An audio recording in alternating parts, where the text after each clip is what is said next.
안녕하세요. 언로바 NFL 김민준. 유재경입니다. 네, 이제 슈퍼볼 60의 프리뷰로 돌아왔습니다.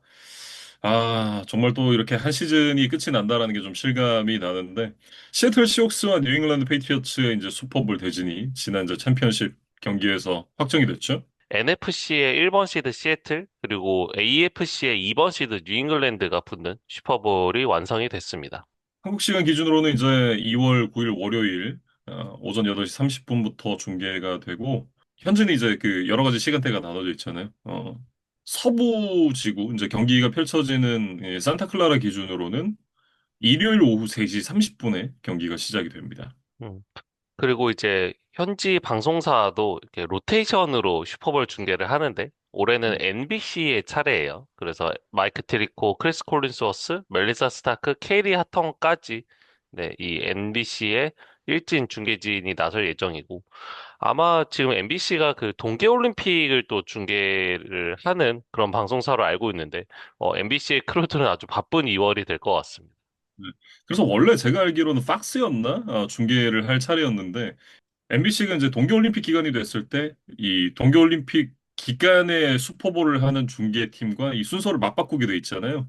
그래서 이제 MBC가 올해 중계를 맡게 됐습니다. 그리고 이제 저희가 뒤이어 뭐 역대 슈퍼볼 맞대결 전적에서도 살펴보겠지만, 이 시애틀과 뉴잉글랜드가 11년 전 이 슈퍼볼 49에서 또 명승부를 펼쳤었잖아요. 네, 그 당시에 또 중계를 했었던 크리스 콜린스워스가 또 이번 슈퍼볼 60까지도 중계를 맡게 됐다라는 점도 좀 재밌는 것 같습니다. 네. 아마도 이제 크리스 콜린스워스도 꽤나 감회가 새롭지 않을까라는 생각이 좀 드는데 아무튼 이날 경기는 이제 샌프란시스코 49ers 의 홈구장인 리바이 스타디움에서 펼쳐지게 됩니다.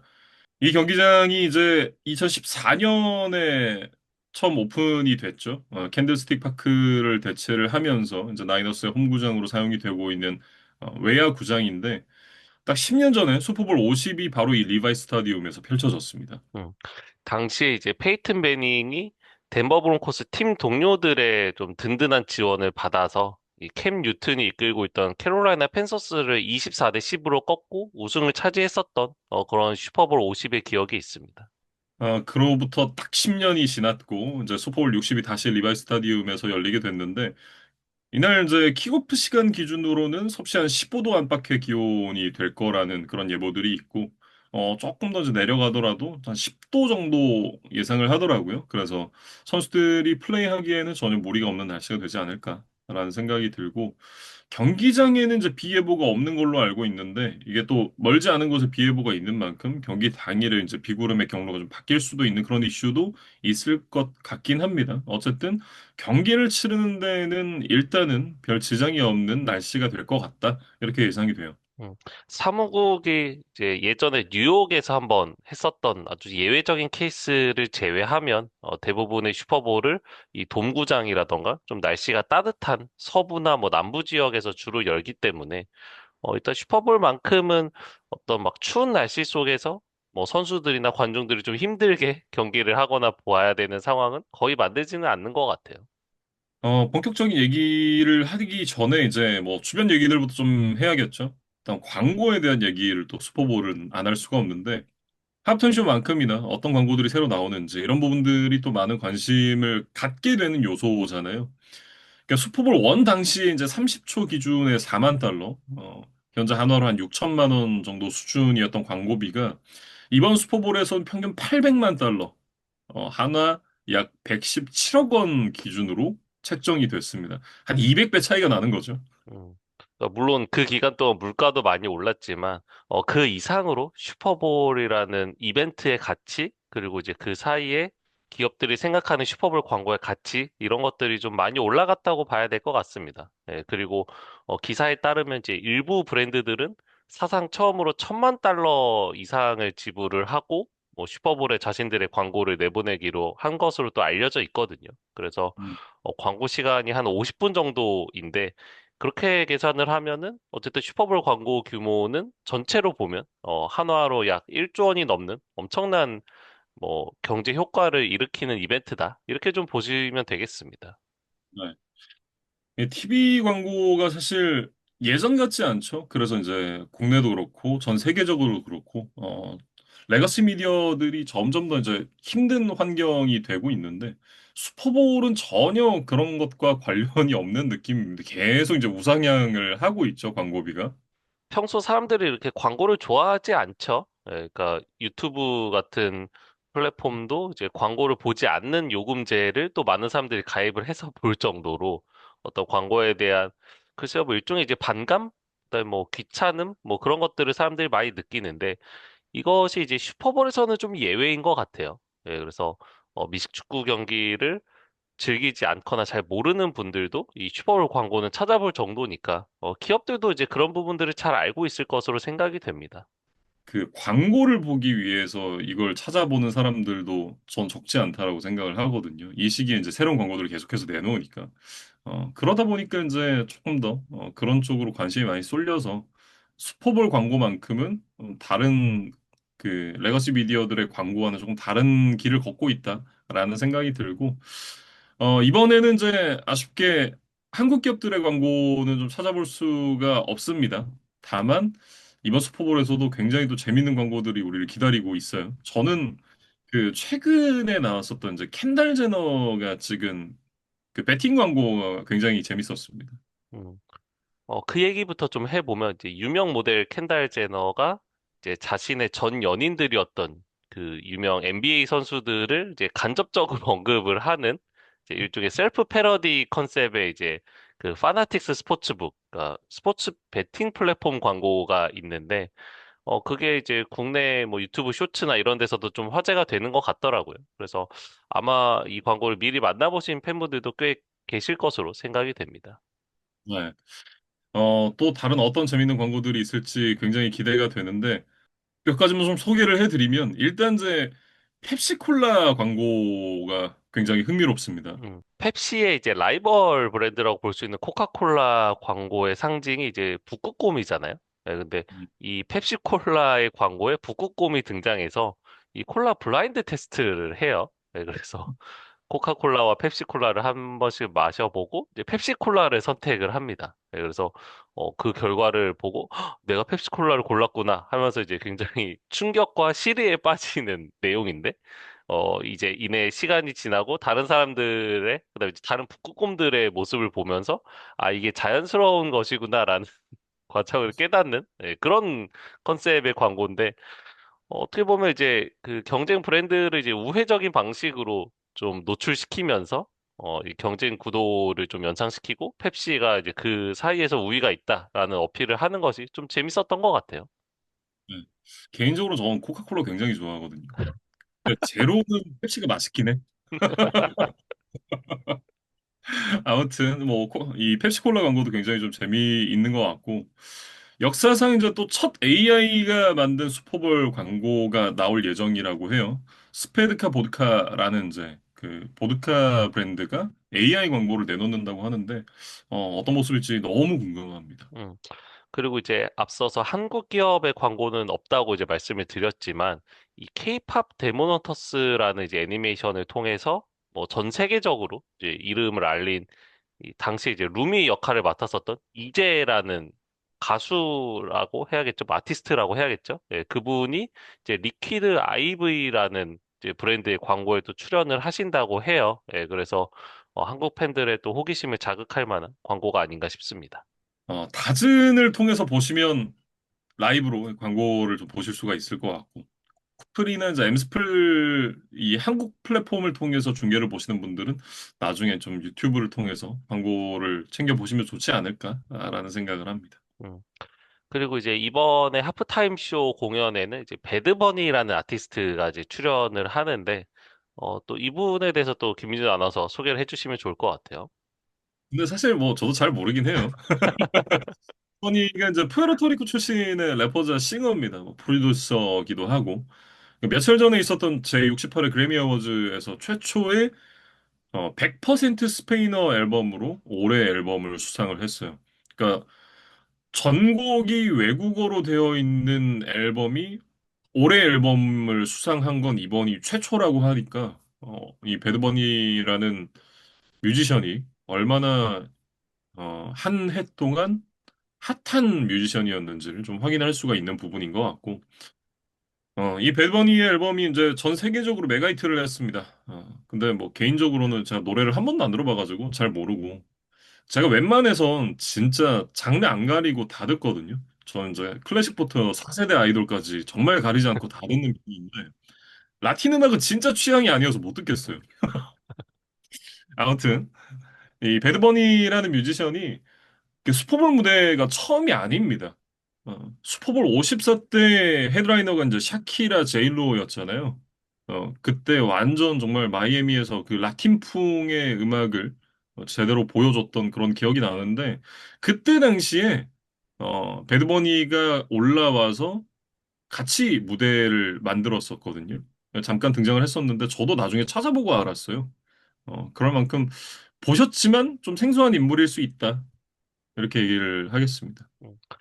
이제 배드버니 입장에서도 뭐 이전에 게스트로 올라온 적은 있지만 이제 헤드라이너로는 또 처음이니까 예, 본인에게는 굉장히 좀 의미가 있는 하프타임 쇼가 될 것 같고 뭐 저도 이제 급하게 챗 GPT로 좀 대표곡을 찾아보니까 T팀의 프레군또 예, 이게 이제 스페인어다 보니까 뭐 발음이 정확한지는 모르겠습니다만 요 곡이 이제 가장 본인을 대표하는 또 노래라고 해요. 그래서 슈퍼볼 하프타임 쇼를 즐기시기 전에 한 번쯤 이 배드버니의 음악을 좀 들어보고 한번 예습을 해보고 가시면 조금 더 재밌게 즐기실 수 있지 않을까 또 기대를 해봅니다.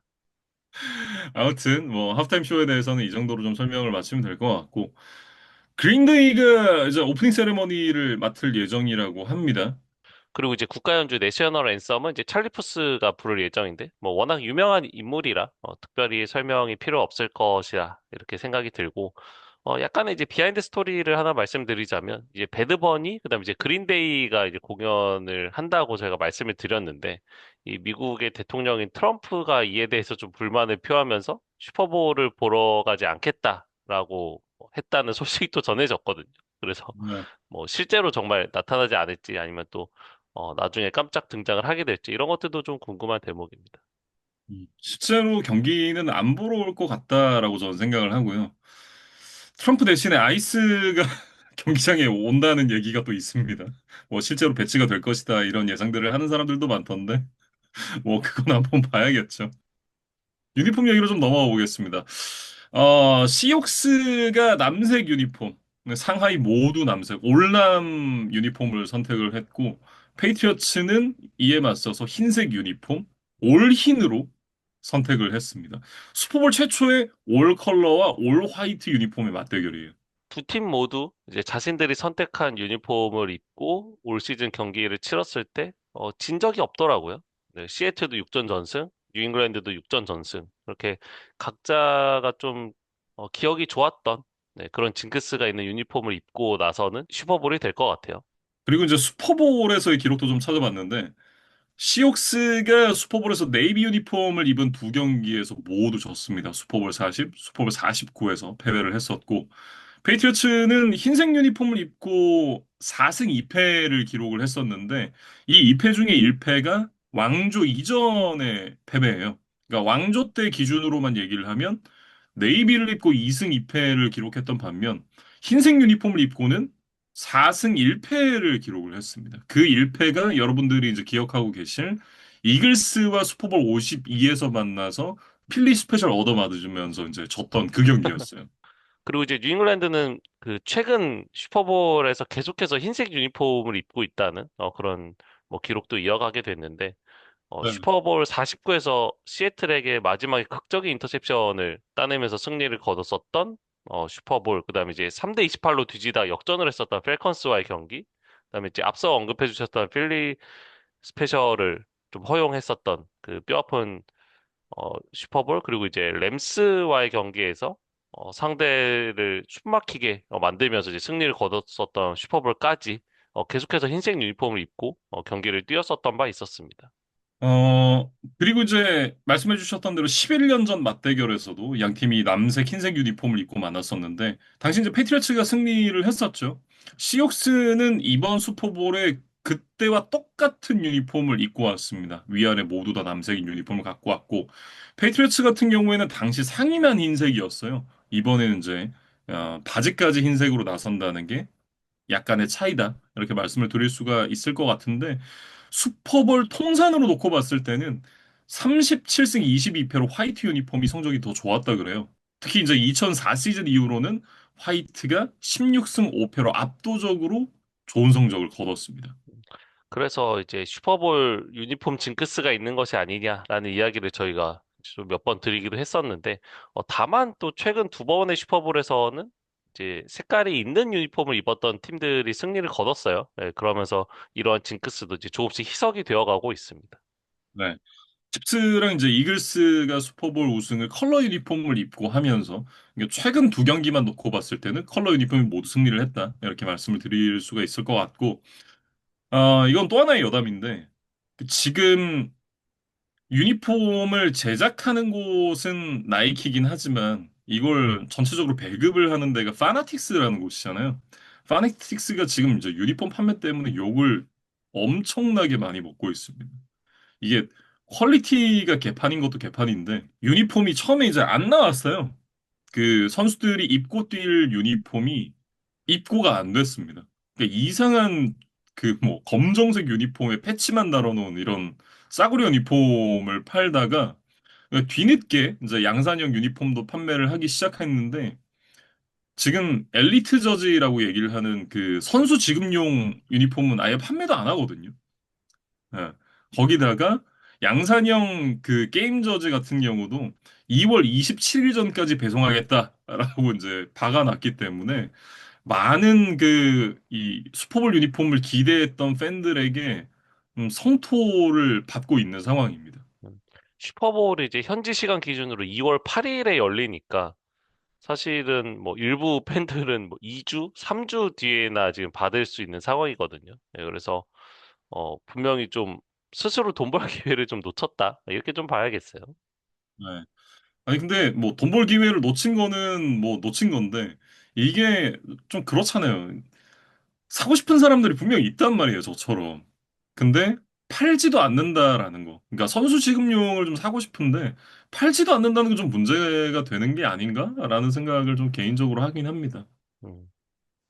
그리고 이제 역대 맞대결, 그다음에 이제 최근 맞대결 전적으로 이 얘기를 좀 옮겨가 보면 통산 정규리그 맞대결에서는 11승 8패로 시애틀이 앞서 있고 특히나 이제 최근에 4연승을 거둔 기록이 있어요. 네, 그래서 이번 시즌에는 뭐 서로 만난 적이 없었지만 지난 시즌에 연장 승부 끝에 23대 20으로 시애틀이 승리를 했던 기록이 있습니다. 그리고 이제 포스트 시즌에서는 한 번 만났죠. 슈퍼볼 49 때 만났는데 그 경기에 이제 리매치가 되는 경기가 되겠습니다. 당시 이제 슈퍼볼이 애리조나에서 펼쳐졌었는데 그 슈퍼볼에서 28대 24로 페이트리어츠가 승리를 했었고요. 많이들 기억하시겠지만 어, 마셜 린치에게 공을 주고 1야드만 뛰게 하면 되는 상황에서 패스를 하다가 말콤 버틀러에게 이제 인터셉션을 맞으면서 이제 경기가 끝이 났죠. 그러면서 뉴잉글랜드 페이트리어츠의 네 번째 우승이자 왕조 후반기 세 번의 우승 중 첫 번째 우승을 가져가게 되는데 마셜 린치가 있었기 때문에 경기가 끝나고 나서 린치에게 공 줘서 그냥 1야드 달리게 하는 게 낫지 않았냐라는 그런 설전이 굉장히 좀 많이 벌어졌던 그런 경기였습니다. 음. 뭐 이번 슈퍼볼에서도 반드시 플래시백 영상으로 나오겠죠. 네, 그래서 NBC 어떤 제작진 입장에서는 이 영상을 어느 시점에 트는 게 제일 효과적일까에 대한 고민이 좀 있지 않을까? 그런 생각이 듭니다. 역시나 이제 PD는 달라요. 그런 관점 자체가 그런 생각을 먼저 하는군요. 흥미롭습니다. 예. 다음은 뭐 양 팀의 부상 리포트인데 뭐 53인 로스터 뭐 전부에 대한 이야기라기보다는 주전 내지 이제 핵심 로테이션 멤버에 들어가는 선수들 위주의 뭐 이야기라고 좀 보시면 되겠어요. 그래서 일단 양 팀 쿼터백이 이제 플레이오프 기간에 부상을 안고 있다는 소식에 대해서는 뭐 저희가 이전에 여러 번 말씀을 드렸던 것 같습니다. 그래서 샘 다놀드 같은 경우는 옆구리 부상을 안고 있고 패트리어츠 이제 드레이크 메이는 오른쪽 어깨가 조금 안 좋다고 해요. 네, 근데 어쨌든 워낙 큰 경기고 부상으로 경기에 나서지 못할 정도는 아니기 때문에 두 선수 모두 선발 출장에는 문제가 없을 것으로 보입니다. 훈련을 하루 빠지긴 했었는데 그 이후에는 이제 훈련을 계속해서 드레이크 메이가 소화를 하고 있다라는 리포트가 나왔고 샘 다놀드는 이제 옆구리 부상이 앞선 경기들에서도 있는 상황에서 경기를 치렀었는데 그게 전혀 문제가 되지 않는다라는 걸 저희가 또 경기를 통해서 확인을 할 수가 있었던 부분이었기 때문에 쿼터백의 건강 이슈는 뭐 거의 없을 것 같다라는 생각이 들긴 합니다. 음. 그리고 이제 시애틀의 나머지 선수들을 살펴보면, 러닝백 자크 샤보네가 이제 디비저널 라운드에서 시즌 아웃 부상을 당한 것이, 굉장히 뼈아픈 상황이죠. 예, 근데 샤보넷을 제외한 대부분의 핵심 멤버는 모두 출전이 가능할 것으로 보여요. 그래서 부상 리포트에서 오펜시브 태클 찰스 크로스, 리시버 제이크 보보, 라인베커 어니스트 존스, 세이프티 줄리안 러브, 코너백 조시 조브, 그 다음에 세이프티 닉 이메너리까지 어, 각자 이제 약간씩 이제 부상을 안고 있기는 했지만 어쨌든 출전에는 문제가 없다라는 소식이 계속해서 전해지고 있고 다만 이제 닉 이메너리 같은 경우에는 이 부상을 당한 시점이 이 슈퍼볼을 얼마 남겨두지 않은 이 훈련 과정에서 나온 부상이라 조금 다른 선수들보다는 더 염려가 되는 것 같기는 해요. 음. 이게 영상을 좀 봤었는데 그 차에서 내려가지고 걸어가는 영상이 몇 시간 전에 올라왔거든요. 근데 걸을 때 보니까 좀 절뚝거리면서 걷는 걸 봤을 때 이제 슈퍼볼이 며칠 안 남았잖아요. 슈퍼볼 경기에 100% 컨디션으로 나오는 건 전 좀 어렵다라고 생각을 합니다. 음, 안 나오진 않을 거예요. 네, 나올 텐데 100% 컨디션은 아니다. 그렇다라고 하면 컨디션이 어느 정도 될 것이냐. 그리고 발목은 한 번 다치면 또 다칠 우려가 있는 그런 부위이기 때문에 경기 치르는 동안 다시 부상을 당한다라고 가정을 했을 때 어느 시점에 부상이 다시 재발하느냐. 그게 경기 초반일 것이냐, 경기 후반일 것이냐에 따라서도 굉장히 좀 큰 영향을 끼치지 않을까라는 생각을 개인적으로 합니다. 음. 이메너리 같은 경우에 사실 플레이오프 무대에서 굉장히 에너제틱한 모습을 보여주면서 시애틀 수비에 굉장히 힘을 보태주는 젊은 선수임에도 역할이 크다는 생각을 좀 많이 했었거든요. 근데 이메너리의 컨디션이 만약에 정상적이지 않다면 분명히 시애틀 수비진에게는 좀 타격이 될 것으로 보여요. 뉴잉글랜드 패트리어츠도 좀 비슷한 상황이죠. 지금 엣지 러시 해럴드 랜드리가 무릎 부상이 있고 로버 스필레인이 지금 발목 부상이 있는 상황입니다. 거기다가 뭐 리슈버 맥콜린스 그리고 오펜시브 태클 모건 모제스 이런 선수들이 무릎 쪽에 불편함이 있긴 하지만 결장으로 이어질 수준은 아니라고 이제 현재 보도가 나오고 있는데 로버 스필레인 같은 경우에는 이제 발목 부상 때문에 어제 훈련을 못했던 걸로 제가 알고 있거든요. 스필레인 역시도 아까 이제 얘기했던 이메노리처럼 발목 컨디션이 이제 100%는 아닐 것이다. 라고 좀 보여지는 상황이고, 다만 이 스필레인이 부상을 입은 시점이 조금 더 오래됐기 때문에 그만큼 이제 회복할 시간은 조금 더 있었다. 라고 이제 얘기를 할 수는 있을 것 같은데, 그렇다고는 하더라도 스필레인 역시도 이제 발목이 100%는 아닐 거란 말이죠. 특히나 이제 올 시즌 런 디펜스 쪽에서 스플레인이 있고 없고의 차이가 굉장히 크다라는 걸 확인을 할 수가 있었기 때문에 스플레인의 건강 여부가 이날 수비의 어떤 퀄리티 차이를 만들 만큼 결정적인 팩터가 될 수 있을 것이다. 그런 생각을 합니다. 그리고 이제 슈퍼볼 60 이 경기 내용에 대해서 이제 본격적으로 좀 얘기를 해보면 샘 다놀드와 드레이크 메이의 이제 첫 번째 슈퍼볼 출장입니다. 음, 샘 다놀드 같은 경우에는 이제 샌프란시스코 시절에 슈퍼볼에 참여한 적은 있었지만 이제 백업 쿼터백이었기 때문에 필드에 나서지는 못했어요. 네, 그래서 본인이 이제 주전이 되어 첫 번째 슈퍼볼에 나선다 이렇게 보시면 될 것 같고 드레이크 메이 같은 경우는 이제 2년 차 워낙 젊은 선수다 보니까 이번에 처음 슈퍼볼에 나서게 됐습니다. 페이트리츠가 이제 7년 만에 슈퍼볼 무대로 돌아왔죠. 페이트리츠의 통산 12번째 슈퍼볼 출장이고 통산 7번째 우승 도전인데 지금 이제 6번의 우승이 피츠버그 스틸러스와 타이입니다. 이 경기에서 만약 승리를 하게 된다면 이제 최다 우승 단독 선두로 올라서게 되는 뉴잉글랜드 페이트리어츠입니다. 그리고 이제 21세기 들어서 이제 본격적인 왕조가 시작이 됐기 때문에 뭐 21세기에 가장 많이 우승을 했던 팀도 이제 패트리어츠고 이번 시즌 원정에서 9전 전승을 기록을 하고 있어요. 네, 그래서 어, 이번 샌프란시스코에서 열리는 슈퍼볼도 뭐 기록적으로는 중립 경기지만 어쨌든 자신들의 홈이 아닌 구장에서 치르는 경기라고 본다면 어쨌든 원정에서 강했던 뉴잉글랜드에게는 뭐 그렇게 나쁜 소식은 아닌 것 같습니다. 시애틀 시옥스 같은 경우에는 이제 2013 시즌, 2014 시즌 연속으로 슈퍼볼을 진출한 이후에 11년 만에 슈퍼볼 무대입니다. 통산 두 번째 우승에 도전을 합니다. 음.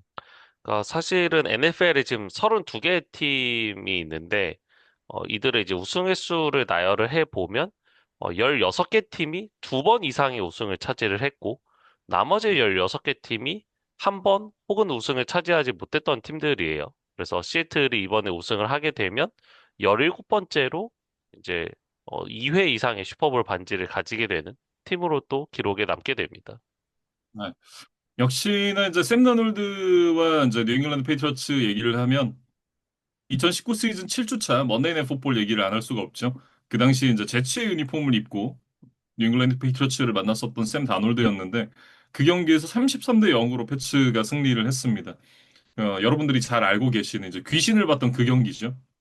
다놀드가 이제 이 경기가 워낙 임팩트가 커서 많은 팬분들의 기억에 남겠지만 그 이후에도 사실 패트리어츠를 상대로 승리를 거둔 적이 없어요. 지금 커리어 전체 전적에서 0승 4패로 밀려 있는 상황이고 사실 다놀드가 이제 어떤 커리어의 반등을 이룬 것은 모두 NFC 팀인 이제 바이킹스 그다음에 시애틀이었기 때문에 좀 달라진 다놀드가 아직 뉴잉글랜드를 만난 적은 없다 이렇게 보셔도 될 것 같거든요. 네, 그래서 음, 과연 다놀드가 이 가장 큰 슈퍼볼 무대에서 뉴잉글랜드 패트리어츠를 상대로 이제 복수에 성공할 수 있을지 이런 부분도 좀 재밌는 포인트가 될 것 같습니다.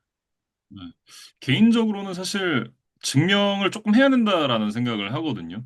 올 시즌에 시애틀 시옥스가 좋은 성적을 기록했던 건 분명히 맞지만, 앞서 이제 정규 시즌 때도 그렇고, 플레이오프 때도 그렇고, 시애틀 시옥스가 수비가 강한 팀들을 거의 만나지 않았습니다. 휴스턴 텍산스랑 그 미네소타 바이킹스 정도만 수비가 굉장히 좋은 팀들이었었는데, 휴스턴 텍산스 같은 경우에는 이제 그 텍산스의 수비가 시즌 중반을 넘어서 좋아지기 시작하면서 9연승을 달렸잖아요. 그러니까 휴스턴 텍산스를 시애틀 시옥스가 만났을 때는 휴스턴 텍산스의 수비는 플레이오프에 보여줬던 강력함이 있는 수비는 아니었다라고 얘기를 해야 될 것 같고 그렇게 따지면 이제 미네소타 바이킹스 하나 정도를 만났기 때문에 지금 또 페이트리어츠의 수비는 굉장히 물이 올라 있는 상황이잖아요. 그런 수비가 좋은 팀을 만났을 때 샘 다놀드가 어떤 퍼포먼스가 나올지 이런 부분들은 한번 실제로 봐야 알 수 있을 것 같다라고 저는 개인적으로 좀 생각을 합니다. 그리고 이제 이날 경기의 주요 관전 포인트들 한번 좀 짚어볼까요?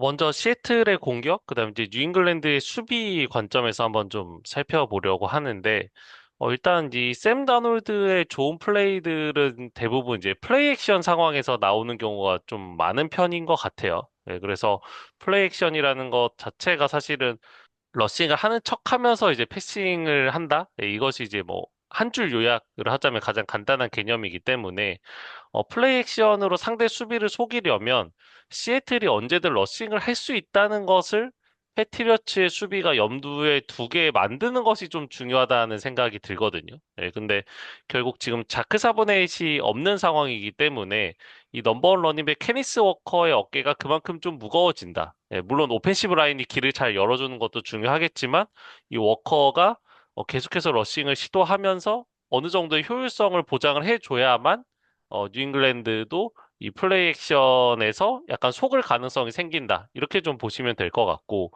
만약에 뉴잉글랜드가 경기 초반에 좀 크게 앞서 나가면서 워커의 러싱 공격을 활용하기 어려운 상황이 온다면, 사실 시애틀이 이제 플레이 액션을 하는 게 의미가 거의 없다고 봐야겠죠. 예, 그렇게 되면은 결국에는 뭐 드랍백 패스라던가 그다음에 이제 샷건 포메이션의 비중이 이제 그만큼 늘어날 수밖에 없는데 예, 그러한 상황에서는 다놀드가 생각만큼의 효율성을 보여주지는 못할 수도 있겠다라는 생각도 좀 해봐야 될 것 같습니다. 특히나 올 시즌 이제 정규 시즌에서는 그 인테리어 쪽에 부상자들이 나오면서 런 디펜스가 좋지 않았던 뉴 잉글랜드 페이트리어츠인데 로버트 스필레인 돌아오고 밀ton 윌리엄스가 돌아오면서 런 디펜스가 굉장히 단단해졌거든요. 그러니까 이 부분을 케네스 워커가 어떻게 이겨낼 수 있을지 이 부분도 한번 보긴 해야겠어요. 그리고 이제 이번 시즌 최고의 리시버였던 이 잭슨 스미스 은지그바에 대한 이야기를 해야 될 것 같은데, 뭐 기록적인 이야기는 이제 워낙 많이 드렸고, 이 선수가 사실은 뭐 직선적인 이제 움직임을 통해서 뭐 빅플레이를 따내는 능력뿐만 아니라, 뭐 슬롯 리시버로 쓰든, 아니면 이제 좀 독특하게 이제 백필드에 위치를 한 상황에서 뭐 공격을 전개를 하더라도 수비에게 이제 모두 어려움을 주는 굉장한 라우트 러닝 능력, 그리고 이제 공간을 찾는 능력, 이런 것들이 굉장히 뛰어난 리시버거든요. 그래서 뭐 피지컬이 엄청나게 뛰어나거나, 뭐 스피드가 뭐 리그에서 가장 빠르거나, 뭐 그런 선수는 아니지만, 앞서 말씀드린 이런 라우트 러닝 능력, 그다음에 공간을 찾는 능력 때문에 지금 이번 시즌 이렇게 좋은 활약을 할 수가 있었어요. 그래서 패트리어츠가 사실은 1대1 수비로 이 JSN을 완벽하게 막는 것은 굉장히 좀 어렵다는 생각이 들고, 다만, 이제 앞서 말씀드렸듯이, 이 JSN이 뭐, 피지컬적으로 모든 수비를 압도할 정도는 아니기 때문에, 일단 이제 프레스 커버리지로 이 선수의 라우트 러닝 시작 타이밍을 좀 방해를 하고, 이제 설령 패스가 연결되더라도, 이제 빠르게 좀, 세이프티 등이 지원을 가면서 추가 야드 허용을 최소화하는 이런 부분들이 좀 뉴잉글랜드가 할 수 있는 수비법, JSN을 막는 방법, 이런 것들이 좀 아닐까라는 생각이 듭니다. 네. 일단 저는 개인적으로 JSN을 막는 건 불가능하다라고 생각을 해요. 막을 수는 없어요. 이게 막 뭐 10야드, 30야드 이렇게 못 막아요. 어떻게 막아? 근데 줄 건 줘야 된다. 그때 이제 저기 그 찬이 풋볼 그 픽다운 이렇게 이제 셋이서 합방을 하면서도 얘기를 했었는데 줄 건 줘야 돼요. 한 7, 80야드 주고 터치다운 하나 정도는 내준다. 근데 그 정도로만 막아도 JSN은 잘 막았다라고 얘기를 하는 게 저는 맞는 것 같아요. 못 막습니다. 어떻게 막아요, 얘를? 그리고 이제 또 추가적인 포인트가 있을까요? 저는 개인적으로는 이제 JSN을 앞세운 이 시애틀 시옥스의 공격이 강력한 건 맞긴 하지만 그런데 지금 페이트리어츠가 이번 포스트 시즌에서만 8개 턴오버를 만들어내고 있거든요.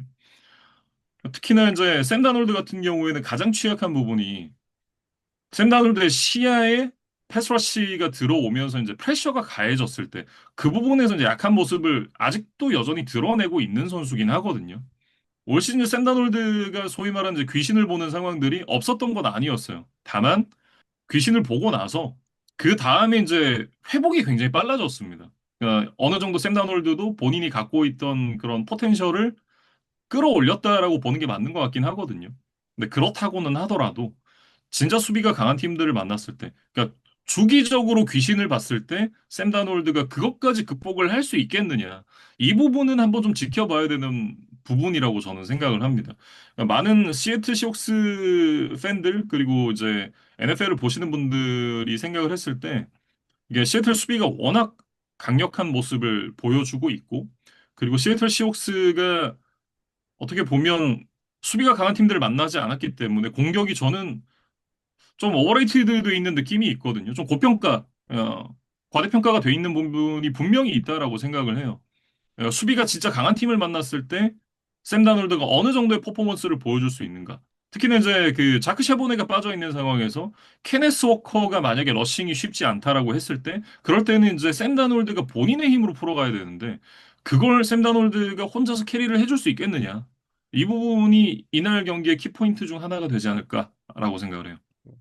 이제 반대로 뉴잉글랜드의 공격, 그리고 이제 시애틀의 수비 관점에서 이야기를 해보면, 사실 플레이오프를 치르는 과정에서 팍스보로, 그다음 이제 마일하이, 이런 이제 굉장히 추운 지역에서 플레이오프 경기를 계속해서 치러왔던 드레이크 메이였어요. 그 과정에서 이제 세 경기에 턴오버가 5개나 나왔고, 뭐 최종적으로 펌블 리커버리가 뉴잉글랜드 쪽에서 되면서 턴오버로 기록은 되지 않았지만, 펌블은 한 3개 정도 더 있었거든요. 예, 그래서 사실은 뭐 계속해서 승리를 거둔 것과는 별개로 좀 턴오버에 대한 위험성이 드레이크 메이 쪽에서도 분명히 있었는데 이번에 이제 비교적 따뜻한 샌프란시스코에서 치러지는 경기에서는 이러한 턴오버 이슈를 좀 줄이고 경기를 치를 수 있을지 이런 부분들이 좀 중요해 보입니다.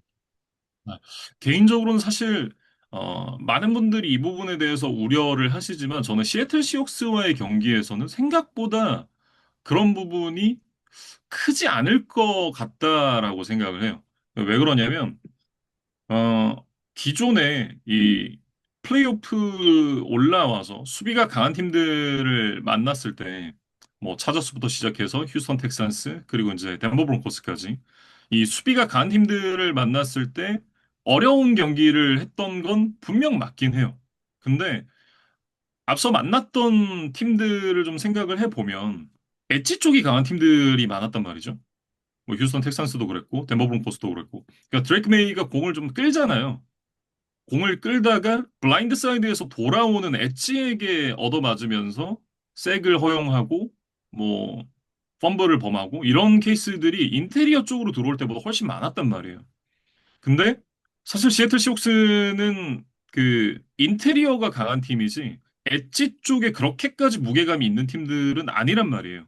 근데 그런 부분을 고려를 해봤을 때 인테리어로 들어오는 건 사실 그 드레이크 메이가 롤아웃 하면서 패스를 던지거나 본인이 직접 달려가거나 이런 식으로 회피를 해서 그런 프레셔를 풀어내는 부분들이 굉장히 많았었거든요. 특히나 시애틀 시옥스가 쿼터백의 이 롤아웃을 통한 공격을 막는데 굉장히 좀 약점이 있는 팀이니까 강력한 수비가 있지만 강력한 수비 중에서도 그 부분이 약점이란 말이죠.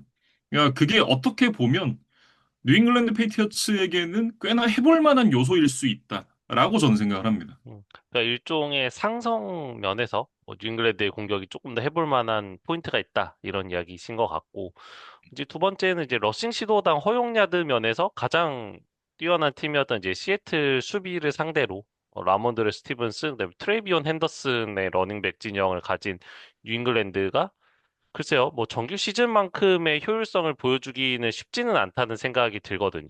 네, 그래서 비록 시애틀이 램스와의 컨퍼런스 챔피언십에서 많은 패싱 야드를 내주기는 했지만 패트리어츠에는 사실 푸카나쿠아라던가 다반테 애덤스급의 리시빙 옵션은 없다고 보는 게 맞을 것 같아요. 네, 그래서 램스처럼 패싱 위주로만 경기를 풀어가기에도 분명히 좀 한계가 있다는 생각은 들어요. 그래서 이제 만약에 패트리어츠가 뭐 러닝백도 그다음 이제 패싱 위주의 게임도 잘 되지 않을 때는 결국엔 이제 드레이크 메이의 발이 좀 변수가 되지 않을까라는 생각은 들거든요. 네, 그래서 음, 메이가 자신의 발을 통해서 시애틀 수비의 시선을 좀 분산을 시켜야만 패트리어츠의 러닝백, 그다음에 리시버들도 조금 더 숨통이 트이지 않을까라는 생각이 듭니다. 네, 그래서 이 드레이크 메이의 발에 대해서도 시애틀 수비가 분명히 좀 대비를 하고 나와야만 뉴잉글랜드의 공격을 완벽하게 잠재울 수 있을 것이다. 이런 이야기를 좀 드리고 싶어요. 특히나 이제 그 시애틀 시옥스의 앞선 이제 D라인, 특히 인테리어 쪽이 굉장히 단단하잖아요. 바이런 머피, 레너드 윌리엄스 이 둘이 진짜 단단한 모습을 보여주고 있기 때문에 올 시즌 이제 시애틀 시옥스가 라이트 박스, 그러니까 박스 안에 선수들을 많이 배치를 하지 않고서도 런 디펜스 효율이 굉장히 좋았거든요. 그러다 보니까 뭐 니켈백을 사용한다든지 이런 이제 백필드를 단단하게 좀 더 선수들을 많이 구성을 하면서 채우는 그런 수비를 갖고 갔었는데 이날도 다르진 않을 거예요. 그리고 그 라이트 박스 상황에서 라몬드레 스티븐슨과 트레이비언 핸더슨이 센터 쪽을 뚫고 나갔을 때 좋은 러싱을 만들긴 저는 쉽진 않다고 봅니다. 진짜 어려울 거예요. 거의 불가능하다라는 생각이 드는데 이 런디펜스 쪽에서도 바깥쪽으로 돌아나가는 수비에 대한 약점이 어느 정도는 있는 시애틀 시옥스거든요. 물론 이제 뭐 그런 상황에서 이 이메놀이라든지 데본 위더스푼 이런 친구들이 갑자기 튀어나와가지고 태클을 한다든가 이런 이제 좋은 모습들을 많이 보여준 것도 맞지만 상대적으로 내각 쪽을 뚫는 것보다 외곽 쪽을 뚫는 게 뉴잉글랜드 페이트리어츠 입장에서는 훨씬 더 효율적인 부분일 수 있단 말이죠. 그런 측면에서는 이날 라몬드레 스티븐슨의 활약보다는 전 트레이비언 앤더슨이 얼마나 해줄 수 있느냐 이 부분이 굉장히 중요하다고 생각을 해요. 그러니까 이런 좀 아웃사이드 러싱에 강한 러닝백의 활약이 조금 더 필요하다. 이런 의견이신 것 같습니다. 네, 그래서 이렇게 이제 양 팀의 좀 관전 포인트들을 살펴봤고, 이제 슈퍼볼 60에서 이제 각 팀이 승리를 하게 되면 뭐 어떤 의미가 있을지에 대해서 간단히 짚어보면, 뭐 시애틀은 앞서서 이제 두 번째 슈퍼볼 우승 도전이다라는 이야기를 드렸고, 뭐 마이크 맥도날드 감독도 이제 굉장히 수비 쪽에서 뛰어난 젊은 감독으로 이제 많은 주목을 받았지만 어쨌든 슈퍼볼 우승은 또 처음이니까 우승을 하게 되면 또 한 단계 평가가 또 올라가지 않을까. 그리고 샘 다놀드 같은 경우도 사실은 뭐 주전 자리도 얻기 힘든 것이 아니냐라는 뭐 낙인이 찍혔던 시기도 있었지만 어쨌든 여러 팀을 다니면서 커리어의 반등을 이뤄냈고 이제 슈퍼볼 우승까지 딱 한 걸음 남았거든요. 네, 그래서 만약에 우승을 하게 된다면 이제는 샘 다놀드에 대한 어떤 이미지 이런 것들을 기존의 어떤 좀 부정적인 이미지들을 완전히 이제 다 물리치고 슈퍼볼 우승 경험이 있는 쿼터백이라는 아주 멋진 타이틀을 또 얻을 수 있지 않을까 생각이 됩니다. 뉴잉글랜드 패트리어츠 같은 경우에는 이제 사상 일곱 번째 우승을 차지를 하게 되죠. 이 경기를 이기게 됐을 때. 현재 피츠버그와 여섯 번의 우승으로 동률을 이루고 있는데 단독 1위로 올라설 수 있게 되고 톰 브레이디와 빌 벨리책 이 두 사람이 만든 왕조가 사실상 이제 끝난 지 몇 년 되지 않아서 또다시 만약에 우승을 차지한다? 이 새로운 그 왕조의 재건이랄까? 이런 부분들을 좀 생각을 할 수 있죠. 사실 암흑기가 굉장히 긴 팀들이 많잖아요. 매번 제가 제츠를 인용을 해서 좀 제츠 팬들께는 죄송하지만 제츠 같은 경우에 그 암흑기가 굉장히 길단 말이에요. 특히나 그 외에도 여러 이제 암흑기들이 긴 팀이 있는데 그 암흑기를 짧게 끝내고 플레이오프 무대 그리고 이제 슈퍼볼 무대에 복귀해서 우승까지 만들어냈다라는 건 굉장히 의미 있는 포인트가 아닐까라고 생각을 합니다. 그리고 또 하나는 마이클 브레이블 감독이 선수로서 세 번의 우승을 뉴잉글랜드 페이트리어츠에서 만들어냈었잖아요. 그리고 같은 프랜차이즈에서 감독으로 슈퍼볼을 우승하게 되는 첫 번째 케이스가 되게 돼요. 그런 부분도 뉴잉글랜드 페이트리어츠와 또 마이클 브레이블 감독에게는 굉장히 의미 있는 기록이 되지 않을까라고 생각을 합니다. 음. 그리고 이제 마지막으로 이제 도박사 전망을 살펴보면 시애틀의 4.5점 정도의 우세를 예측을 하고 있어요. 그러니까 필드골 차이 이상으로 어쨌든 시애틀이 조금 더 앞서 있다라는 이제 평가인 것 같은데 뭐 저도 기본적으로는 좀 동의하게 되는 정도의 이제 차이라고 생각이 되고 다만 이 음, 슈퍼볼이라는 무대 자체가 워낙 뭐 변수가 많기 때문에 뭐 시애틀이 유리하기는 하지만 그렇다고 해서 시애틀이 무조건 이길 것이다라는 예측을 하는 것은 분명히 좀 리스크가 있다는 생각이 듭니다. 네. 사실 저는 램스가 오히려 더 어려운 상대였을 거라고 생각을 하거든요. 그러니까 상성상 램스가 더 뛰어난 팀이다, 시옥스가 더 뛰어난 팀이다 이런 얘기를 하는 게 아니라 뉴잉글랜드 페이트리츠 입장에서 상대를 한다라고 생각을 해봤을 때 사실 램스가 조금 더 어려운 상대라고 저는 생각을 해요. 시애틀 시옥스는 상성상 해볼 만한 구석이 어느 정도는 좀 있다라고 생각을 하는 편이라 이날 경기는 저는 개인적으로 굉장히 좀 기대를 하고 있습니다. 일곱 번째 우승도 어쩌면 가능하지 않을까. 이래놓고 관광 오는 거 아닌지 모르겠어요. 근데 어쨌든 뉴잉글랜드는 이제 설령 패한다 하더라도 사실 음, 2년차 쿼터백이라는 굉장히 젊은 코어를 가지고 이 무대까지 왔다는 것 자체로도 뭐 많은 박수를 받을 것이고 이 다음 시즌, 다다음 시즌에도 계속해서 경쟁력을 좀 유지할 가능성이 더 높은 팀이라는 생각은 들거든요. 예, 그래서 네. 새로운 왕조의 시작이 될지 이번 슈퍼볼 60이 또 기대가 되는 포인트입니다. 실제로 그런 얘기들이 나오더라고요. 이게 시즌이 이미 나머지 30개 팀은 끝이 났잖아요. 사실상의 오프 시즌이 시작이 된 건데 선수들이 어느 팀으로 옮길지 이런 부분들에 대해서 좀 고민을 하고 이렇게 되는 시기란 말이에요. 뉴잉글랜드 페이트리어츠가 이제 그 우승 반지를 원하는 선수들에게 가고 싶은 팀이 됐다라는 얘기들이 조금씩 나오고 있더라고요. 맥스 크로스비 같은 경우에도 이제 그런 얘기들이 조금씩 나오고 있는 것 같고, 물론 이제 뚜껑을 열어봐야 알겠지만, 어쨌든 그 전까지는 뉴잉글랜드 페이트리어츠가 왕조가 끝나고 나서 선수들에게 그렇게까지 매력적인 팀은 저는 아니었다고 생각을 해요. 근데 올 시즌을 기점으로 그런 부분이 조금 달라졌을 수는 있겠다. 그래서 말씀해주신 대로 내년 시즌, 후내년, 그리고 점점 더 좀 기대를 해봐도 좋은 그런 시즌이 아닐까라고 생각을 합니다. 그리고 이제 로버트 크래프트 구단주도 지금 명예전당에서 떨어졌잖아요. 그러니까 내가 뭐가 부족하지? 조금 더 우승을 하고 더 투자를 해야겠다라는 오히려 좀 동기부여가 되지 않았을까라는 생각도 들고 뭐 시애틀 입장에서는 그 슈퍼볼 49에 대한 복수를 이번 기회에 좀 반드시 좀 해야겠다. 이런 동기부여를 가지고 이날 경기에 나설 것으로 보여요.